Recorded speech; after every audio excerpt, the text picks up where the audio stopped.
The knife is a Spyderco Military in S90V. It's a Knifeworks exclusive with a carbon fiber scale and a titanium frame lock. This is a model that I was waiting quite a while for it to come out. Really looking forward to it. It's about 2 years. It's about 2 years because right before this came out, I remember that I had had a discussion with another Spyderco enthusiast, and we had talked through messages, through text. And I looked back at the messages, and there was a date stamp, and it was 2 years that I was waiting for this to come out. Exclusive through Knifeworks.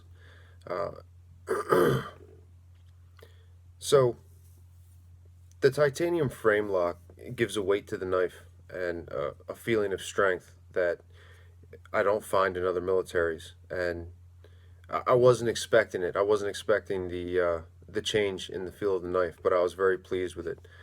Spyderco did a good job with it. There's no lock stick.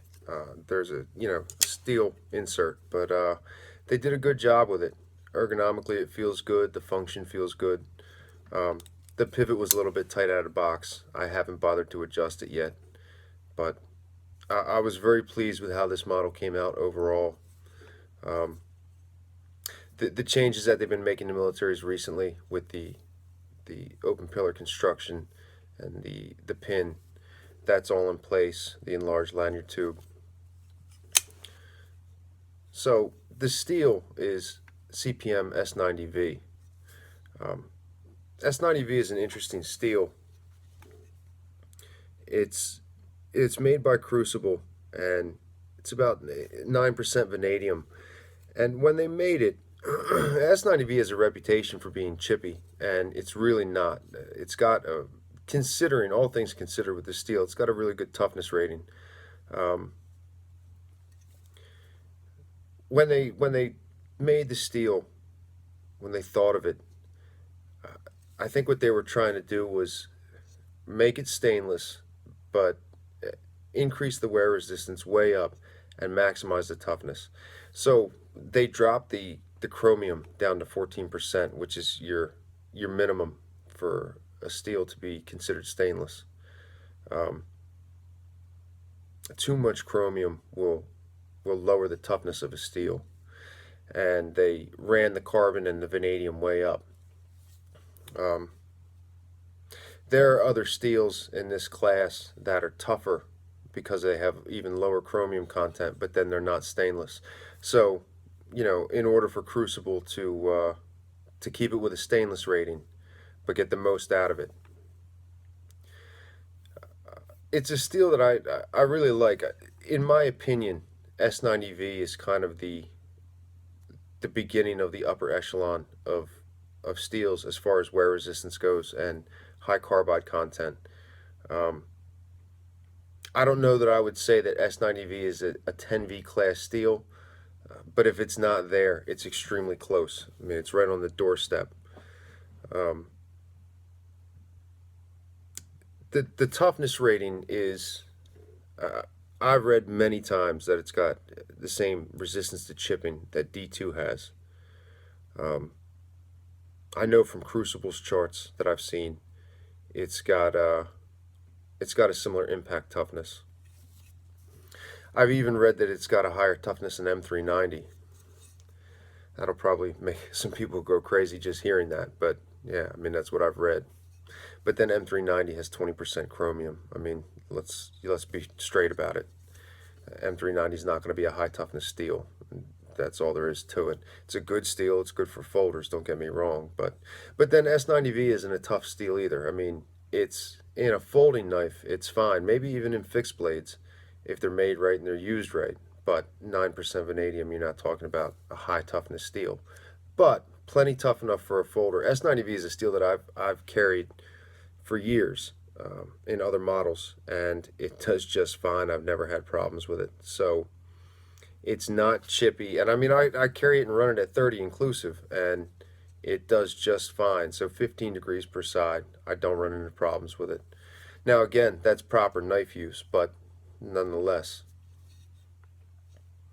when I got the knife, the night I got it, I sharpened it. brought it up to hair whittling, and I've been carrying it and using it, and it's really nice. I was really surprised at how much I like it and how well they did with it. It's in talking to other YouTubers. There was one guy who said we were discussing the knife before it came out, and he said, you know, it's probably the military to end all militaries, and I'm not sure that I'm not sure that I don't agree with that. I mean, between S90V and the carbon fiber and the titanium frame lock, it's really it really outclasses a lot of other stuff that I've seen as far as militaries go. I know that it's definitely the top shelf as far as I'm concerned. Using it's fine, carrying it's fine. Something I noticed, I hadn't had a titanium frame lock military before, and I usually carry military in my back pocket, back right pocket, and the ease that this goes in and out of the pocket because the titanium isn't textured is nice, and it's secure. I mean, it feels fine. It doesn't feel like it's going to come out, but it's nice the way that it goes in and out. I wanted to do some cutting for this video. I mean, I carried the knife for over a week and had been using it, and that was fine. I saw no issues with it, no problems. There was no hot spots or anything, but I still wanted to do some cutting. I needed to resharpen the knife. I always end up at the end of a video with a sharpened knife, so you know, I figured may as well go ahead and do some more cutting, even though the edge had been used. Started in on cardboard, made my way through manila rope, just kind of blowing through stuff. I decided to go into pine a bit just because of, you know, again, how much you hear people talk about S90V being a chippy steel, which it's, like I said, it's really not. I mean, the toughness on it is just fine for a folding knife, provided that you're not going to be doing something silly like trying to baton with it. I had no problems with the wood. I've never had problems with S90V. S90V gets chippy if you take the Rockwell up around up over 60. I mean, that's when you can start to run into a problem. But 59, 60, it's not an issue. The steel does just fine. So when I went to resharpen the knife, being that this is a high vanadium steel, the stone that I started with was a coarse diamond DMT plate. I worked with that. After that, I moved on to a DMT fine and then a DMT extra fine, making my way through the plates, trading the burr from side to side. It doesn't take long, not with the kind of sharpening that I do. I mean, the edge comes right up, it forms, the burr moves from side to side. After that, I moved on to an extra fine diamond plate and worked with that. After the DMT plates, I moved on to a Spyderco ultrafine stone. Worked with that, and with the high vanadium steels, and when I say high vanadium, you know, I'm not talking about M390 or LMAX level. I'm talking about 9% or above, you know, really high up. What I like to do is with the ultrafine stone, I go through it twice. I mean, I'll move the burr from side to side, and then do it again. Seems to make a difference in the ending edge, in the final edge, and how much bite it's got on it. I don't spend a whole lot of time on the diamond stones, just enough to move through apexing the knife and trading the burr from side to side. So with the ultrafine stone, I kind of go an extra step or two and stay on it a little bit longer. I then moved on to strops, and I thought I would start with a 3.5 micron strop, and I tried working with that, and it just wasn't taking the burr off. I mean, it was leaving burr there, and maybe I could have done it, but I would have had to fight with it, and I didn't feel like bothering. So I just took a step back to a 5 micron compound, worked with that, took the burr right off. There was no issue. Then moved back to the 3.5 micron.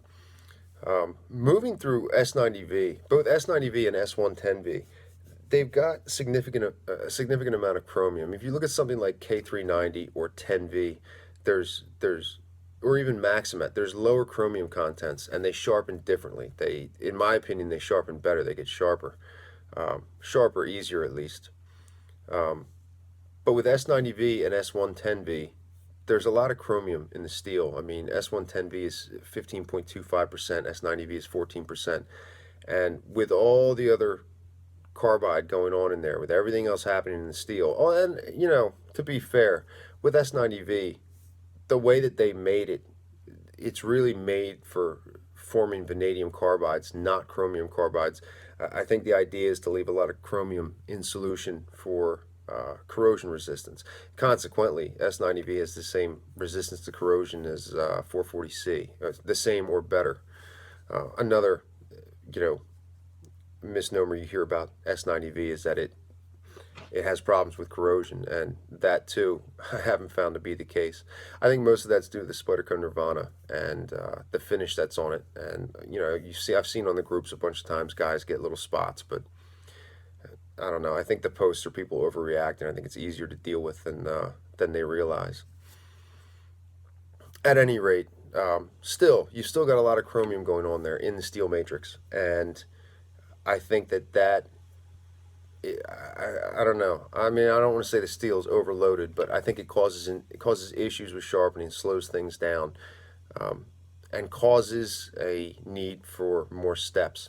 So when I sharpen S110V or S90V, there's more strops than there would be if it was, say, 10V or K390.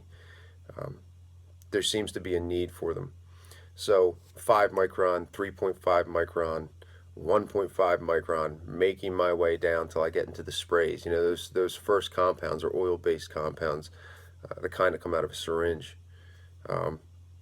Now I get into the diamond sprays, and all the stropping that I'm doing at this point is on wood. I need to get around to making more leather strops. I've been too busy, too much going on. So I made my way down through the strops, and I finished with a 0.05 micron. I could have taken it farther, but it wasn't necessary, and the ending result, the edge, was exactly how I wanted it. So now it's back in the pocket to carrying this.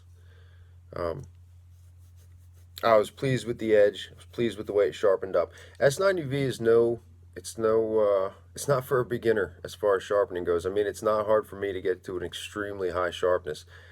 It absolutely can be done over and over again, but it does require you to pay attention. I've always said that S90V is a steel that can be unforgiving in sharpening, because one mistake and you're really set back. You really need to pay attention to what you're doing as you move through the entire sharpening process. But yeah, it's a great steel, and this is a great model. I think that this exclusive turned out great. I'm really glad Spyderco put it out. Like I said, I was looking forward to it for a long time, so I was really pleased when I got it.